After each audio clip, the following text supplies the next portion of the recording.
good friend Bob Beckett is joining us today. It's 190 degrees today. It's cooking here in Las Vegas. And once again, our prayers still go out with the people of Houston, Texas, and all over Texas who are recovering from the horrible Hurricane Harvey that has claimed 24 lives so far in the city of Houston. With that, Rolando, how are you feeling there? I'm doing fine, and I feel very proud to have Mr. Beckett here with us today. It's an honor to have you. Welcome, Bob. Thank you, Rolando. And Mr. Beckett is a good friend of the Las Vegas Tribune and Radio Tribune. And he used to be my co-host at one time. We had Ed Ewing, Bob Beckett, and Rolando. It was fun time. It was. Fun time because Bob is the person, Chris, Bob is the person that like to smooth things around, and Ed Ewing like to stir the pot, and poor little me is in the middle, you know, I don't do either way. I don't stir the pot, and I don't smooth the feathers. I don't smooth the feathers. So I was in the middle, and I was happy. I was very, very happy to have the two of them. Have you seen Ed? No, I think it's been about a year. Really? I think so. Yeah, well, he spent a lot of time in China. Okay. Yeah. Wow. Good for him. Are you joking? But no, serious. He got the house over there. I don't remember that. But Yeah. Okay. He got a house over there. And not in China per se. Where they got the casinos? Oh, yeah, I know what you're talking about. Yeah, I know. Yeah. I can't remember the name of it. That's where. Is that China? Yes. Yes. Yeah. And he loved it over there. Well, great. What is happening? Macau. Macau. Thank you, Chris. And so, anyway, we are getting ready to start enrolling in the new election. No election for anybody. Ramon Savoy is going to run for city council here. Everybody's running for city council. That was right. It's 2018. I was looking at the news today, and they were mentioning things like that. I couldn't believe it. It's almost 2018. That's it. Year flew by. Yeah. Well, When I was born in 1998, I seems so far away. 2008 sounds so weird. Far in the future. I'm going to be 20 years old. Yeah. Bob, you're still practicing, right? Well, sure. You're still What practicing. else can I do? Yeah. Bob is a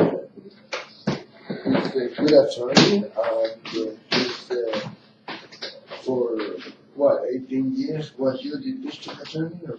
No, about 16, 18, something like wonderful. that. Yeah, you like that, huh? It had its moments. Like anything, it has good times and bad times. Yeah, he was 16 years as a district attorney, and he was elected 3 times or 4 times? 4 times, right? 4 times. Sure, we'll say 4. Yeah, so, in order to be re-elected 4 times, well, 3 times. The first time was elected, Correct. right? So And then the other 3 was re-elected. Correct. Yeah. Yeah. If we wanted to talk proper English, that's Doing very well. Yeah, I'm learning from the Beckett twins. The Beckett twins. Yeah, the Beckett and the King's English. I mean, Yeah, definitely I cannot learn anything from him, that's for sure. And I guess we are going to have new people running for office, and Joe Arpaio is going to be in Las Vegas Really? on the September 14th. Oh, that'd be interesting. Chuck Moose is bringing him over here, and I like to. That would be interesting. I wish I could talk to him, bring it over to the show. You know. You never know. You never know. I don't know, People for some reason, I got the feeling that I'm not Chuck Moose best cup of tea, you know. I don't see he can afford it. And we carry his column in the paper every week, so I don't know what the problem is, but you know me, when I'm not feeling guilty about anything, I don't ask. Everybody is free to like whoever they like. You know, I'm not going to ask you why you don't like me. You know, it's not my style. But I used to ask people. you do? Really? Really? Why aren't you voting for me? Why Are don't you put a sign? truthful? No, I said, say, well, why not? I mean, what's the?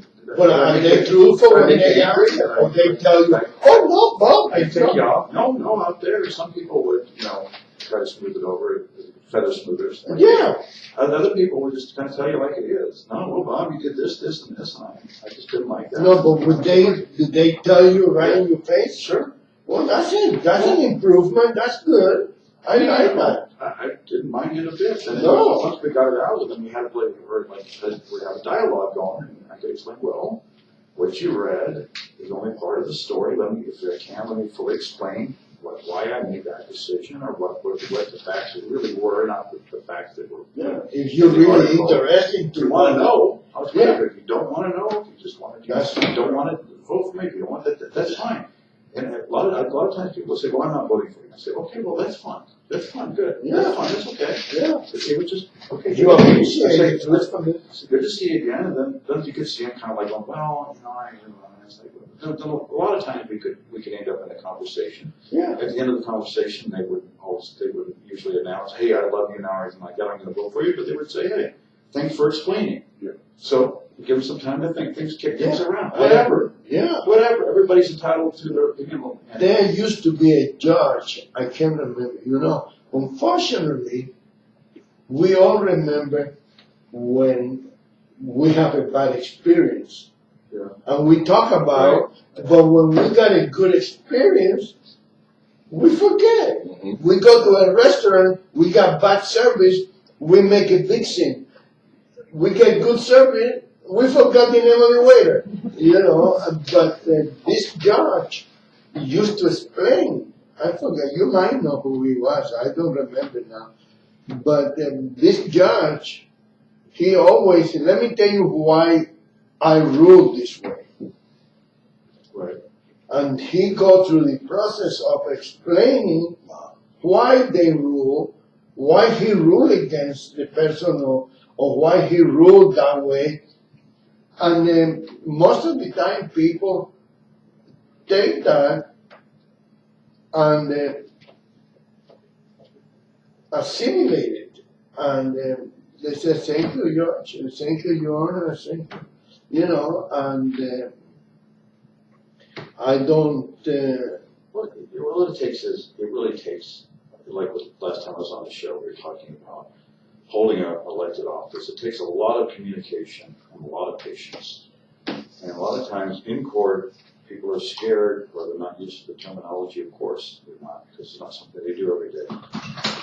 And they get confused, and they're anxious, and it's hard to really pay attention. And we jump to conclusions a lot of times, the worst case scenario, because we're just expecting doom and gloom.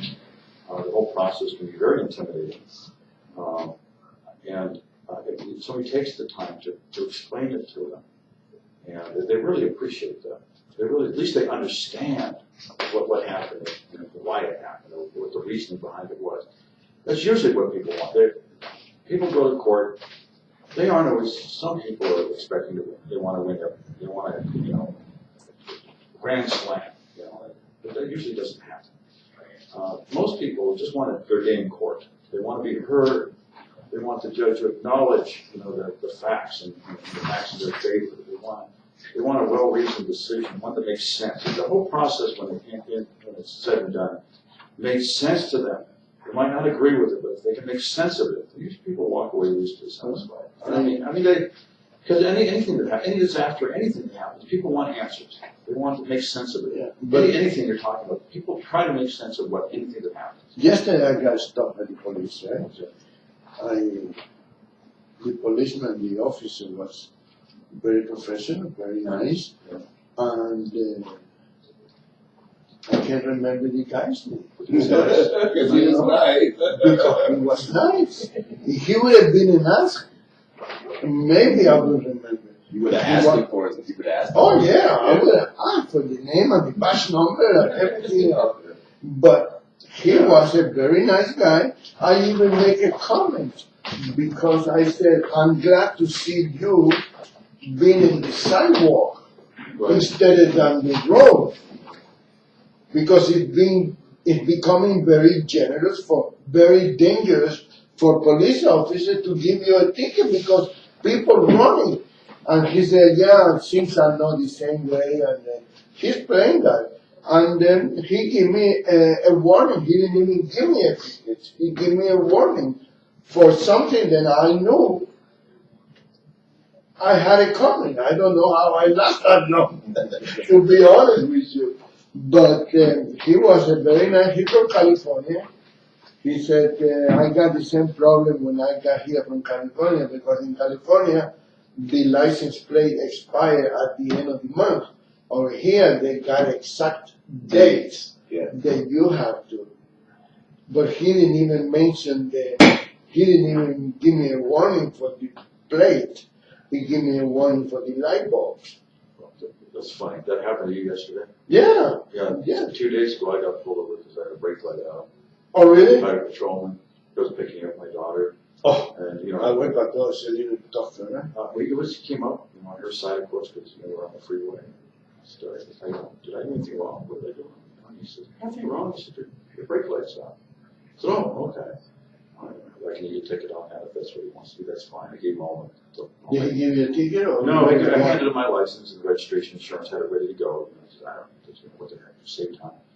And he just said, no, it's all right. I just want to let you know that it's about just for your safety. I said, well, that's very nice. Thank you. He was very, very nice. He kept you there for 20 minutes while he was waiting for the. No, he didn't run me. No? And thank you. I'm glad he didn't run me. Anything did come up. Really? No.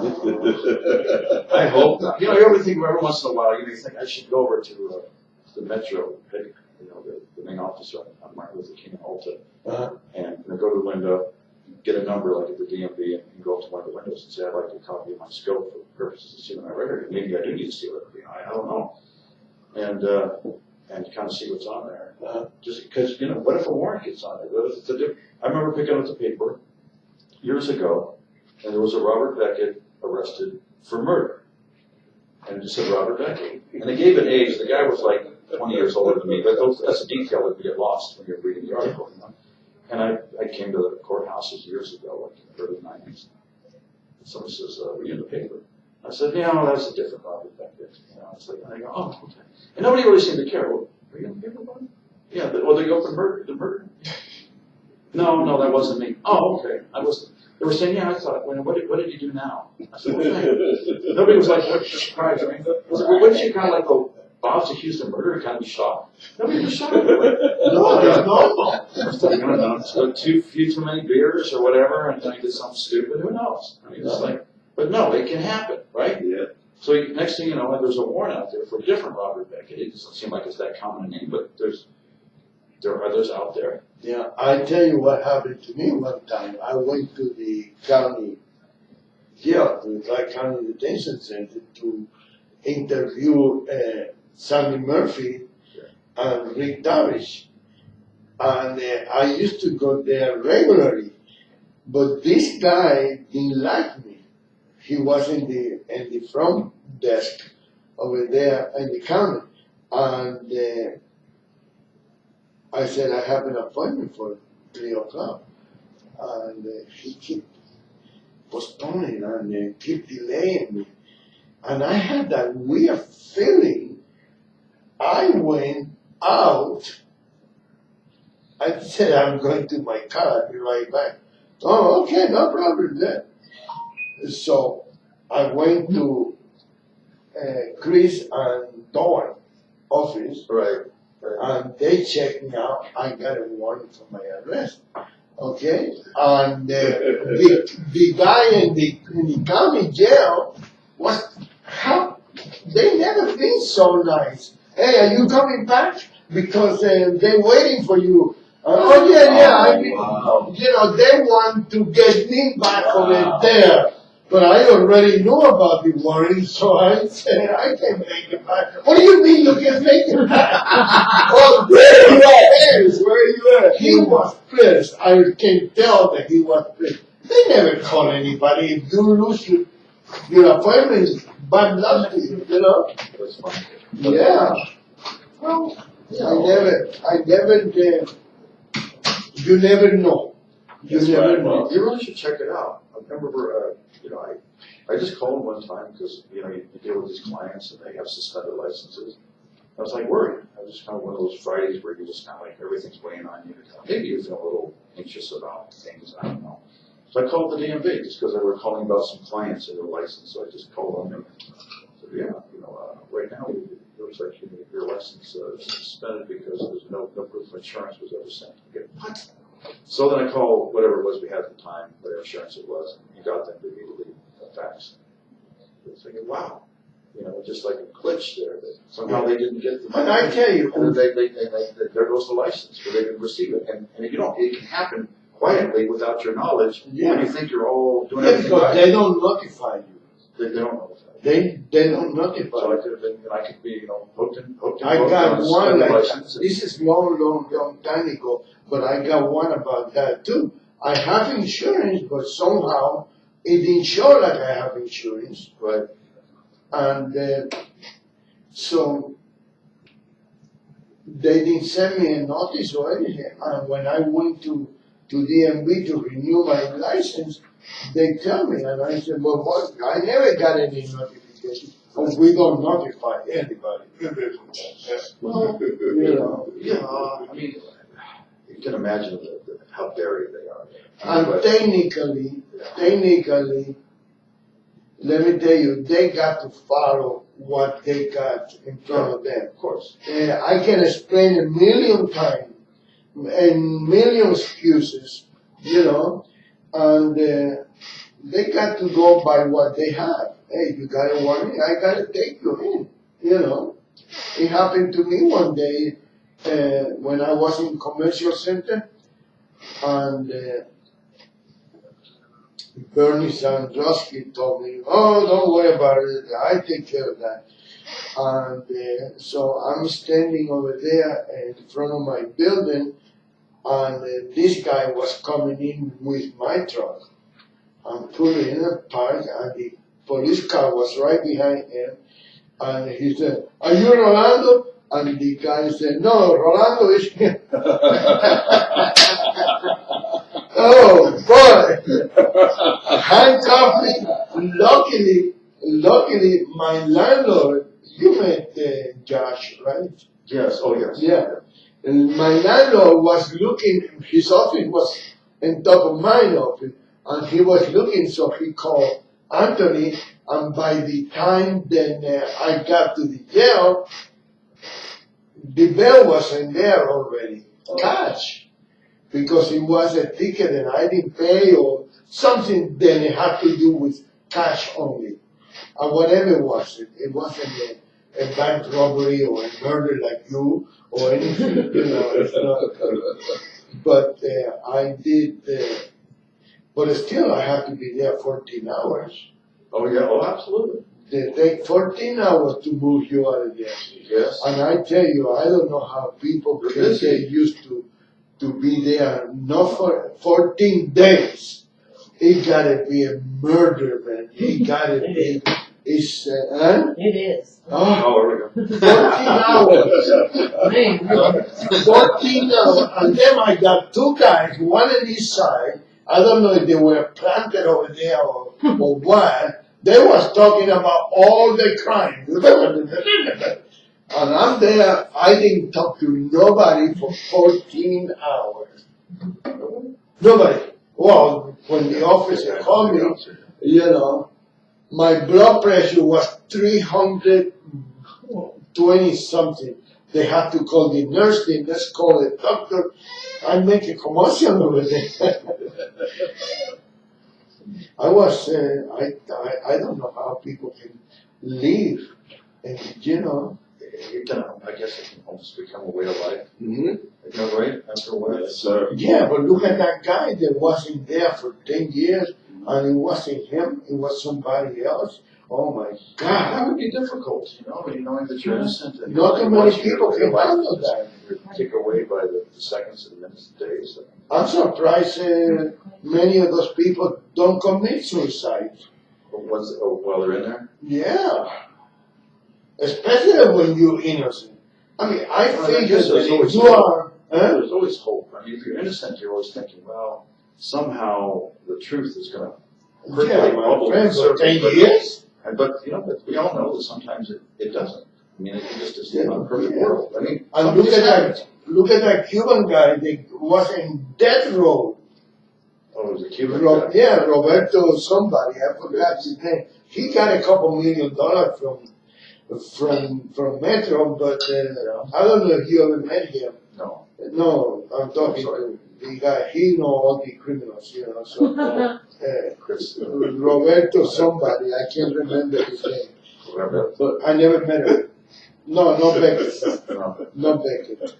And he was in death row. And that's the only thing that I find good about death row being delayed. There are good points. Yeah, right. Being delayed, you know, some people live there for 10, 15, 20 years, appealing this, appealing that. Exactly. I'm glad that happened. I don't believe in death penalty. And you do? You know,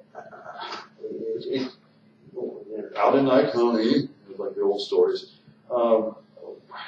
the first case I tried out there sought the death penalty. The jury went for first-degree murder, and they did go for the death penalty. The problem, and I'm glad they did, for practical reasons. There was a district attorney up in White Pine who started about the same time I did in 1995. And he got a death penalty case, and the jury did impose the death penalty because they can be very conservative up there. That's kind of what I imagine. And it almost bankrupted the county because of the appeal process, how expensive it is. And the smaller counties have to be careful. Now you've got somebody sitting on death row forever because of the appeal process, and yeah, I appreciate that. Yes, it gives them a chance to actually get to the truth, but at the same time, if you give somebody first-degree murder in life without the possibility of parole, aren't we accomplishing the same thing?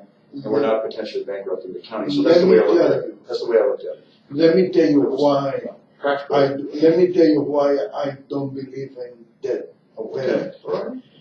I believe that if you commit a crime big enough to deserve a death penalty, you will not be punished if you get killed.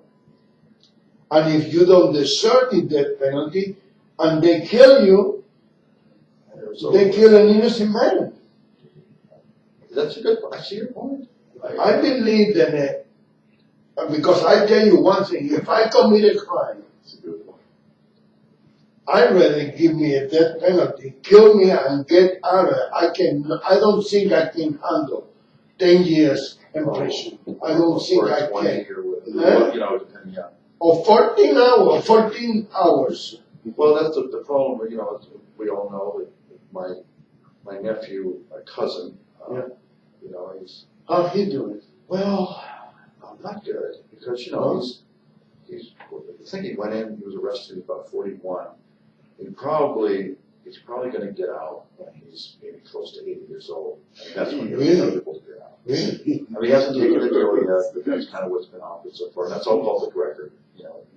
Just where the offers are, because it's all state on record. You're not handling his case. No, not too close to it. I started off representing him because I just kind of family and everything, but it just as we went along. What did he got? He has the State Public Defender's Office. He has Randy Pike and Jeremy Storm. Oh, right. And That's a good one. Randy's a great attorney, and I really like Jeremy. They're really trying. I don't think I know. He's a younger guy, but they're really trying. They're really trying. But you know, it is what it is. You know, whether you play the cards that you're dealt, the facts are the facts. You know, but right now, kind of the way it looks is that he might be like maybe 78 before he's eligible to get out. Yes. And you normally don't get it the first time. No, well, by that time, and who knows if he's going to be able to survive that long. And, you know, and just how horrible it would be to be locked up like that. Then, okay, yes, all right, now let's look at the flip side. He did shoot 2 bouncers, and there's the Good Samaritan that tackled him. The rest of the gun, the Good Samaritan did die. Okay, yeah, I got it. But taking a step back from that, looking at just that amount of time in prison, that would be difficult to, if I would put myself in his shoes. Yeah. It would be very difficult to deal with the thought of it, just the thought of it, you know, and sort of, and who knows? You go visit him? I do visit him, but we, you know, I agreed not to talk about the case because he has attorneys and that's not fair, Right. you know. But we talked about He never tried to explain to you what. Well, initially when I was an attorney, you know, the whole thing happened was, and we talked about this, you know, on the news. We did a lot of news stories to try to Because he didn't have the explain to a bad record, right? He didn't have He had a few things. Yeah. He had a few. So mainly was he would get drinking and then he would get a little kind of wild, kind of like Old West wild. Yeah. He started shooting guns up in the air and then, you know, the topless bar and, you know, like wherever it was. You know, just sort of, I mean, back in the 1800s, that's kind of what happened. So you ride your horse in the swoon and you shoot your gun up in the air and everything like that. But these days, it's just that kind of behavior is just not acceptable. You know, just in good reason because it's very reckless and people can get hurt. This isn't the Wild West, so they have laws because we live in a more civilized society than what it used to be. We do? Well, it's supposed to be. There are consequences if you're caught. There are consequences. But but at the time, really quick, so people know, he was going through a divorce. He was taking it was very hard on him. He had 2 little girls. He just visited them that day Sunday. He got the family? Yeah, you know, they went to church and he dropped the little girls back off at home with their mom. He went home. He was living with his sister at the time. It was good. You can imagine that makes it even worse too, because now it's like, oh God, and you know, your life, you have nothing to really. He just got very down to the dumps and decided to go out and maybe have a few drinks and just kind of like take the edge off. And went to the Hard Rock Hotel, and before he went in, he looked like from what we pieced together, he downed about 1/5 of tequila in his truck and then went inside the Hard Rock. And he remembers talking to somebody. Oh, it was in the Hard Rock, it wasn't in the Flamingo. Was where he started out the Hard Rock. That's where his truck was found. And everybody knows this. This is all public record. Yeah. And so he remembers a few conversations at the bar. You know, had a few more drinks, and the next thing, well, that's what last time I remember. Now, at the time, he was also taking a number of antidepressants, things like that. Now, you alone, they have interactions. You know, I suspect explain with him, not an expert. And then all of a sudden, you throw in alcohol, and you can have all kinds of reactions, chemical reactions. So at a certain point, after the one drink too many, it all kicked in and he blanked out. Which, the whole front of the frontal lobe shut down, or whatever happens. I mean, the consequential thinking just gets blocked out, whatever happens. And next thing you know, he's waking up in a hospital bed and he's told that he shot 2 bouncers at Dre's nightclub down the street from the Hard Rock. He went down to the valleys. And then he wrestled over the Good Samaritan, tried to tackle him as he was going out the door, and he wrestled over the gun, and then got gun off. The Good Samaritan died from the gunshot. And he doesn't remember a thing after he blanked out at the Hard Rock. What happened after that? So I remember the day that you got the news about him. I think we was doing a show. it was that day. It was you. Yeah, we was doing it. It was You don't have any experience like that, Chris? So personally, Yeah. Come on, Chris. no. I mean, I have done a little time, like I said. No, I'm not talking about you killing anybody or anything. I'm just saying, Have you been close to a situation like that? I never been. I have, especially growing up where I grew up in the South Side of Chicago. I've been in many situations like that where my whole life could have changed on a dime. And I'm very, very, very fortunate. I always say I was probably one of the dumbest kids that ever existed, but I was very fortunate I had the dad that I did. And even though most of what he said to me went through one ear and out the other, some of the stuff stuck because he just talked to me all the time. So What happened when you? yeah, I was in situations. I have friends right now doing 25 years to life. 3 of my best friends, and we were all in a room with a young lady, and she was underage. Everybody was drinking, everybody was smoking, and everybody was getting high and partying. And one thing led to another. They called her into the bedroom. They wanted to have sex with her. It became forcible. I heard her screaming. I heard her saying, "No, stop." I think she was about 14 years old. They were all in their 20s. And I just remember my dad always telling me, "Get the hell out of there." Something like that starts to happen. Get your ass out of there. And I remember them opening up the door, and I saw them pulling her pants down. And they told me to come in there. It was like, "Chris." And I said, "No, I ain't gone. Y'all are crazy, man. That girl's 14 freaking years old." And one thing led to another. I guess they wound up beating her really bad. Everybody. Did they call you as a witness or anything? No. The police, they They did? They questioned. And I was very fortunate, and I'm going to tell you this why. And I understand what he's saying. Not only is life about your decisions, it's about luck. Because she could have very easily said that I was in that room. Because I was. I was in that apartment. She could have when you're traumatized like that, how does she not know for a fact I didn't come in there and take my turn? You don't remember that when you're a rape victim. You see 4 black men in there. Most victims will say they would name the people that was in there, and that's it. And she actually gave the police in her report that I told them to stop and I left. That was life-saving because she could have very easily said, I was in there with him, I was watching out for him or anything. She could have changed her story. But for some reason, she said, Chris, she said he left. He tried to tell them to stop. He told them what they were doing was wrong. And he left out the apartment when they started having sex with me. And it saved my life. And I've been in a few situations like that. And like I said, just luckily, my dad always told me in situations like that, get out the car. You know, if you get a bad feeling that they're about to get in the car and go commit, say, hey, pull over, let me out. Y'all can do whatever y'all want to do. And I've had friends go on to commit crimes, and I say, drop me off. I don't care if we're on the highway, dude. Drop me off, let me out this car. Because once you're there, you're a witness. You're part of it. You know what I'm saying? When they prosecute, they're going to prosecute everybody. If you was in the car and a crime was committed, if you was in the vehicle, everybody in there is, you know what I'm saying? They can charge you. You know what I'm saying? So I just always kept myself out of situations like that. But there are a lot of people, and it goes to your point, Rolando, there are a lot of people in prison that just happen to be at the wrong place at the wrong time, and they get charged. They're not the ones that pulled the trigger, or actually, but you were there. Right. So you're charged as a material witness or whatever. Right. So That's right. I'm just very fortunate. My dad used to, and that's the problem. A lot of these young black men don't have parents talking to them every single day. You know, They don't. I was very fortunate. I've been very lucky because whenever I have broken the law, I do it by myself. Yeah. Good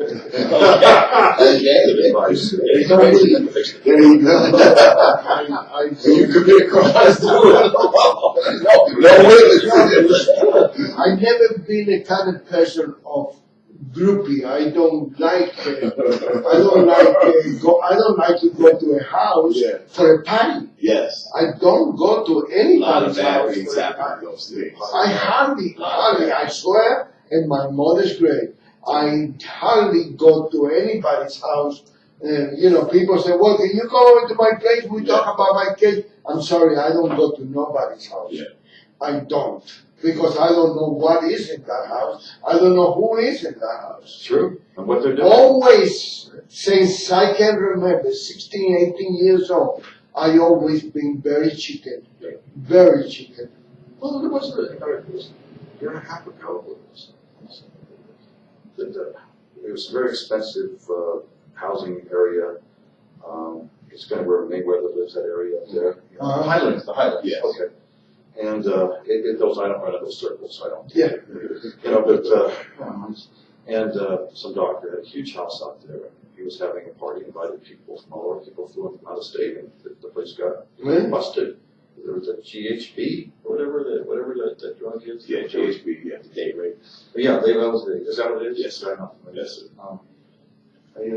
sir. And if you're at that party and it gets busted, you know, just like you're saying. And that one got busted? Oh, sure did. You And did? everybody there, you know, was got checked out, right? Yeah. Everything like that. And we, you know, just sort of like, and I see what you're saying, that you don't know when you go to a party with all these people, what they're involved in, what they're got with them, what they're possessing, what they're going to the bathroom and snorting or shooting or whatever.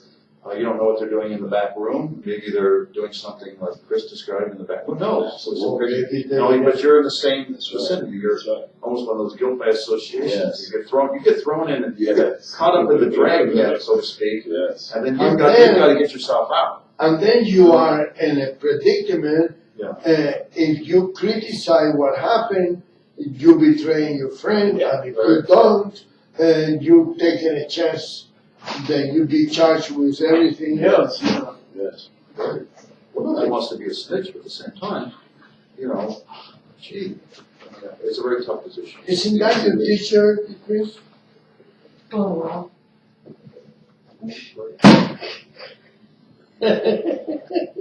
That's my wife's t-shirt. Oh, that's her t-shirt. Oh, I thought it was your t-shirt. She's gonna let me wear it. Did they bring it? I thought they brought it to you personally. My wife looks so much better in it than me. Oh yeah, definitely. Better than you. For sure. But Yes. let's give people the idea of how they can get a hold of you if they need a lawyer. You know, it's not that many good lawyers in this town, or at least not that many honest lawyers. Then you're not going to BS anybody. You tell, look, this is the alternative, this is what you got, this is what I can do for you. I've seen you operating. Actually, the truth is I do try. I know you are. I try. I know It doesn't you are. always happen. It doesn't always go the way we would like it to, but I try. And I tell people, look, before you pay me a retainer, let me see if I can actually do something for you. We don't Really, you do that? Oh God, yeah. Because you take somebody's money and you're obligated. You're obligated to get some sort of results, right? That's how I feel. And some of these people, they work very hard for their money. It's a huge sacrifice to come up with a retainer, you know, even whatever it is, and it's very difficult situation. And they're also You don't stressing see out. that too often. Well, you know, because it just, and then you say, look, then they say, look, you're going to hire somebody. If you want to hire me, at least let me be straight with you. This is where I see it. There are no guarantees. I don't know if I can do this. I don't know if I can do that. But all I can tell you is I will try, and I will communicate with you the whole way, and we'll walk through it together. And I'll give you my cell number, and we can talk about things. And it's on until 10 o'clock at night. It's on all weekends. I mean, you can't abuse it, of course, you know, because I get to have, you know, the other things I need to do. And they're very respectful typically, but typically they're very scared. They're very stressed. Even if it's not them, or if it's a son or a daughter that's in trouble, especially, I understand that. They need somebody to take the time to walk them through, reassure them that everything is being done that can be done, and that at least, like we talked about earlier, at least they understand the process. And if bad things happen, at least it makes sense to them and they understand why it happened, and they just don't think that somebody just got railroaded or thrown under the bus, you know, unfairly. So that's I explained to them, and then, you know what? Usually they're okay with that, but sometimes they want to come in, they want to hear a lawyer saying, I can beat this, I can win this, I guarantee. They all tell you that. Well, and I think he used to say this to clients, he used to say, look, if you get a lawyer to give you a guarantee, get it in writing. You won't get it in writing. She said, there are no guarantees over there. Reggie was very straight with her clients. How's she doing? I ran into her, God, it was about, I don't know, maybe a month and a half ago. She's still in town? Yeah, she her skin color looked good. She seemed okay. She lost weight. She's looking good. She's looking very, very fit. She's looking very fit. Yeah, good. And of course, she's got a lot of. She's not practicing. Not here. She's in timeout. You know, and she's doing. But I used to see her on Facebook and stuff like that. I don't even see that anymore. Well, you know, sometimes you just have other priorities. Yeah. And she's got a lot weighing on her, and you know, it's very difficult to be in her position. And, you know, I guess you can look at the flip side. I understand that. I get it all. I can see the whole picture, but you know, since we're talking about her and you know, hoping the best for her, we're just focusing on that right now. Well, if you run into her again, say hi to her. I will. I usually I don't. get along with her okay. I like her. You know, Vicky was always very kind to me. We never argued. It was interesting. I mean, she has a very aggressive. I don't know what you married to her. I mean, not married. That's fine. You know, she had a very assertive personality. You know, she was from the Bronx. You know, you had to get used to her. Yes. But she was always very kind to me, and I appreciated that. And we never argued. We kind of understood each other, so we didn't have to go there. And it was a good working relationship we had. You know, it was a good working relationship. I mean, I went to, I would go to court, I would make appearances, things like that. She would handle things, get things organized, everything like that. I'm not the most organized person. So it just kind of worked. But you kind of like that setup. You like kind of go to court in the morning and smooth things around, and then somebody else go. Well, there's so much of it now. I'm doing everything. I've been working. I'm not crying.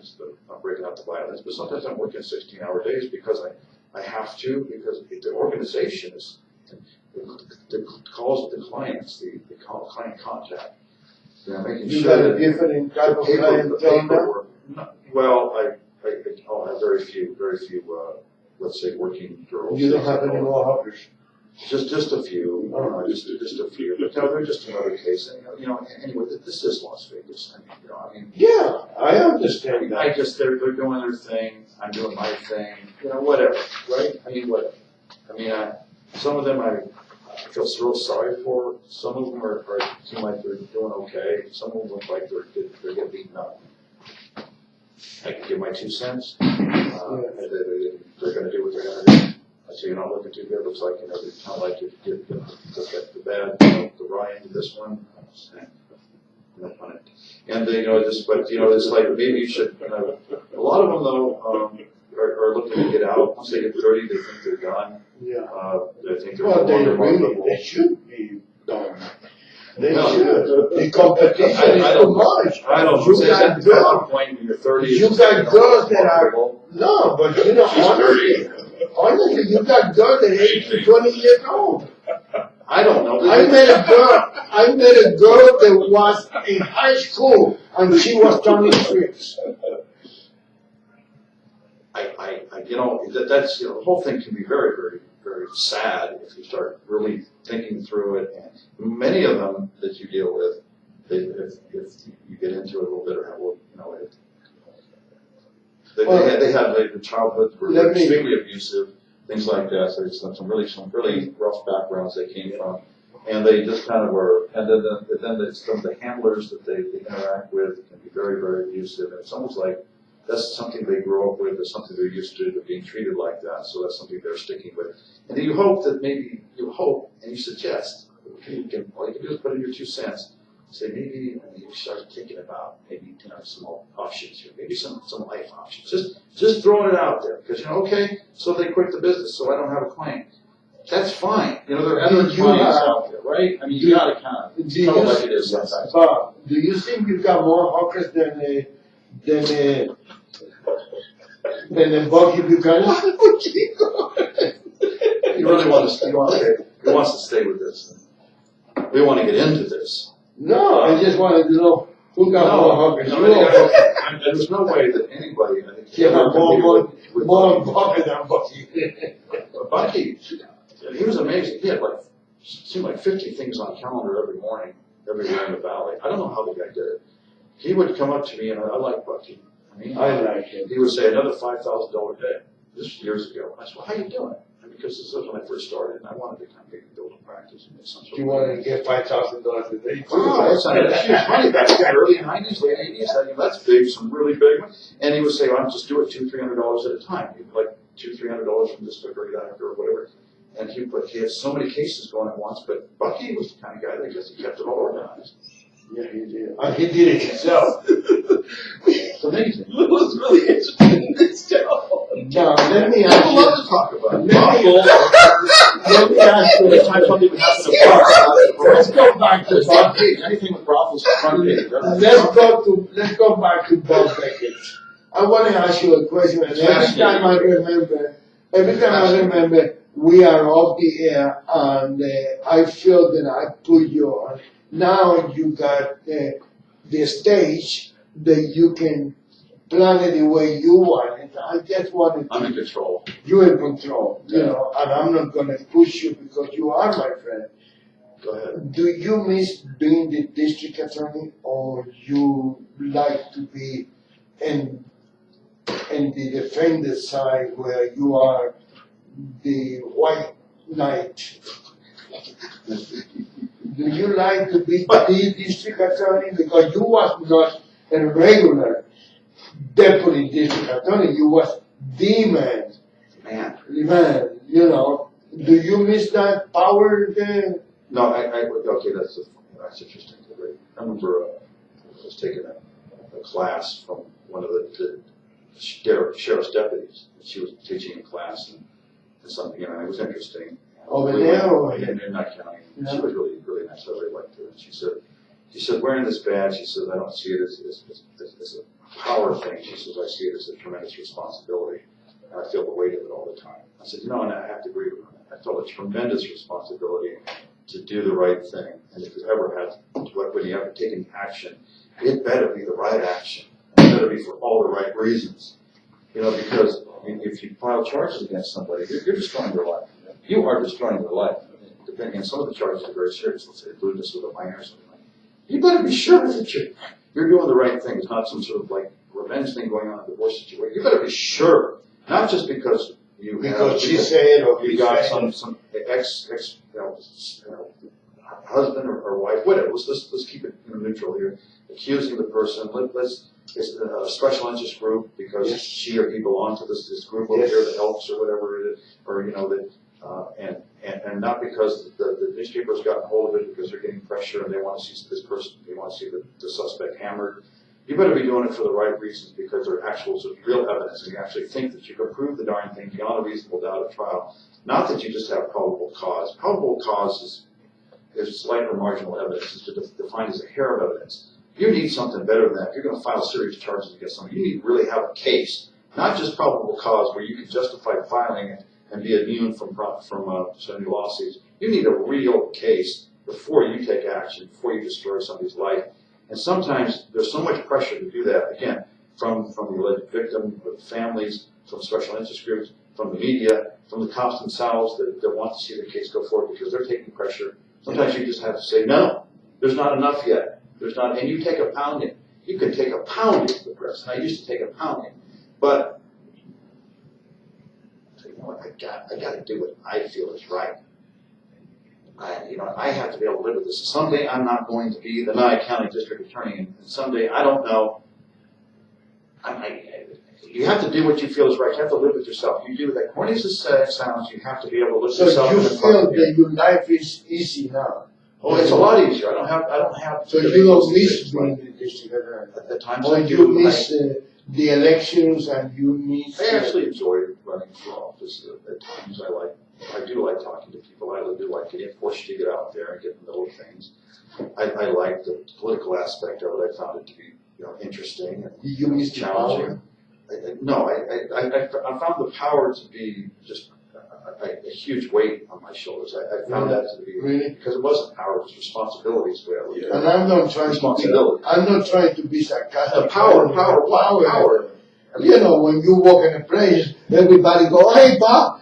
Oh. That could be embarrassing. Irritating. It gets irritating, and it could be embarrassing too. It's like just a guy ran for office because I didn't know what else to do. You know, just it was a shot in the dark. It worked out. I mean, it's like now I got this job, and once I got elected, also now I got to do the job, and it's a very, very difficult job because you can't make everybody happy if you're not supposed to. I know you didn't want to talk about this, but Donald Trump is learning that.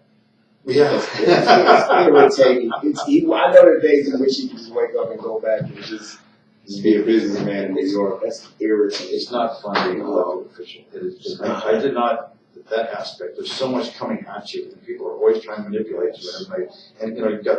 Do you ever have girls wanting to go out with you because No. your position? I'm not saying that you did it. I'm saying you got girls that will throw themselves at you because. That was the Nike hunting district. No, I mean that's you know the guys there. Do you got freebies in the ranch? I'm just kidding. Never went near the brothels. I'm just kidding. Those brothels, they have video cameras. You drive to the parking lot, you're on video. Oh, really? Well, of course. I never been in videos. one. That would have been my downfall. I never know. I never been. Say, We're going to put you in a special room. And I tell you, I used to be good friends with, very good friend with John Richard. He owned two Well, can joints. you imagine? Can you imagine the room that Joe would have put me in? You know, with all the cameras and everything. You can imagine what he would have had me then. Is that right? Did he die? Joe would have owned Bob at that point. I mean, and I'm saying if I was in that position, I would do the same damn thing to protect myself in case law enforcement decided to come after me. I could, you know, like checkmate them or something, so to speak. No, I don't think. But the best thing is not to do something like that. Why do something like that? I don't think. Well, first of all, I would want to run a brothel. You don't? I would love to. Can you imagine the drama that you have to deal with? Can you Oh, imagine? yeah, that is true. That is true. It is a drama. You imagine what it is to have 18, 20 girls over there. They all carry and they all. What let's say that you know Heidi Fleiss and Big Joe were trying to open up a stud farm for a while. Yeah. That was on the front page of the RJ. They were trying to open a stud farm. What is the idea? What is that? Oh, that little paper. Revolution. And you know, it's like okay, we're not singling out just 18 ladies. Let's say you have 18 professionals. You know that would be a lot to deal with. All those personalities, you know, all the problems, you know, all the things that are going on. The family problems, you know, things with the. And I don't know if it would be any different between 18 girls or 18 guys. It could be worse for the guys. It could be worse. Because they could, man. I mean, they all different issues. I don't know, but it could all be very difficult. It just sounds to me like that's not a way that there's other ways to earn a living. Other ways. That's the way I see it. But. Do you get that white hair after you get out of the DA's office, or I don't know. I think we just go or you just dye that? Yeah, I like it. I like the look. You like it? People. I go to 7-Eleven. People open the door for me. You